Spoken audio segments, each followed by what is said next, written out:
Hi guys, magandang buhay no. Kani ba ito siya nga prutas. Nagtuo ko nga kanang kuan ni siya patatas.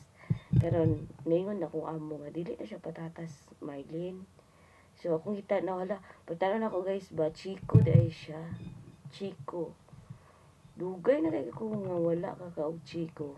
Siguro mga 20 years ka pin na. Mga guys, so Chico. Tamis kayo siya. Na-remember lang na ako guys ba nga kani bitong Chico no. Na-remember na ako sa balay sa kanang igsoon sa kong lola. Kating naghana niya kanang Chico dito sa likod siyang balay. Mga duha siguro ka punuan. Kating naghanang bunga jud. Namis kayo siya guys.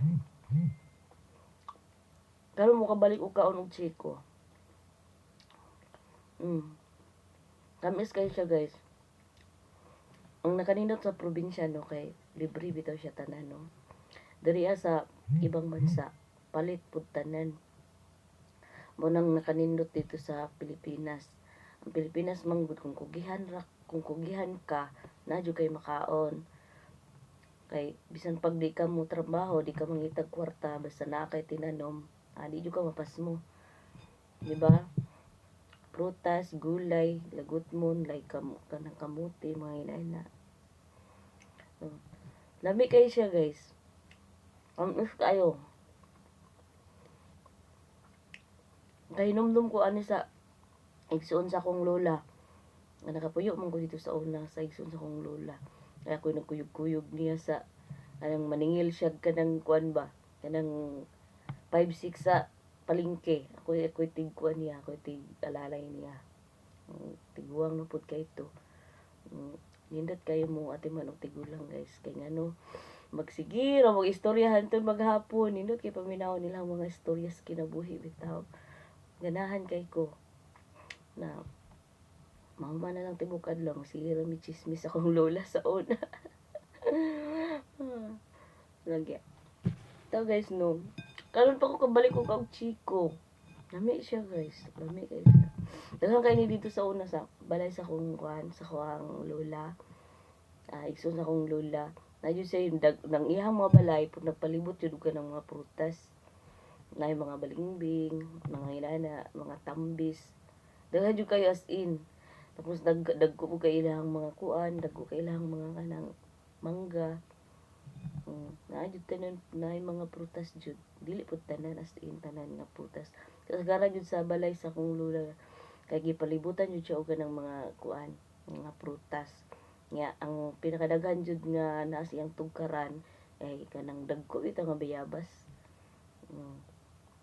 Amo na nakanindot sa Pinas kay ngano makatanom jud ta ba. Pero guys, mga unta guys. Chico. Gaya na lang wag kang Chico lagi. Gipanitan pa nako kay nagtuo patatas ba. Diba patatas nga gagmay ang inani. Sagos karne ba nga dili na hiwaon. Lami siya guys. Salamat tayo guys no sa tanang mga followers nako sa kong mga viewers. Daghang salamat sa inyong pagsuporta guys. Kana lang mga unsa taog kuan Chico. Good luck no sa tanang mga kuan. Hoy, congratulations 3 weeks nang Ramadan. So napatay isa na lang kasi mana.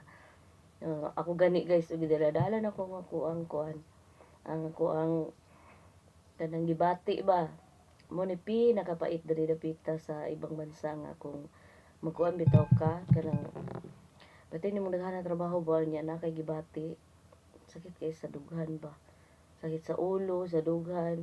Ya siyempre kung tagaluto ka pati naghanan nimong lutuon kay Ramadan, di ba? Pero na fighting lang yun, fight lang yun ta. Mga OFW no, labi na sa mga parehas na akong mga DH. Congratulations sa atong tanan guys na makasurvive ta sa Ramadan karong tuiga. No? Na lang guys. Thank you for watching everyone.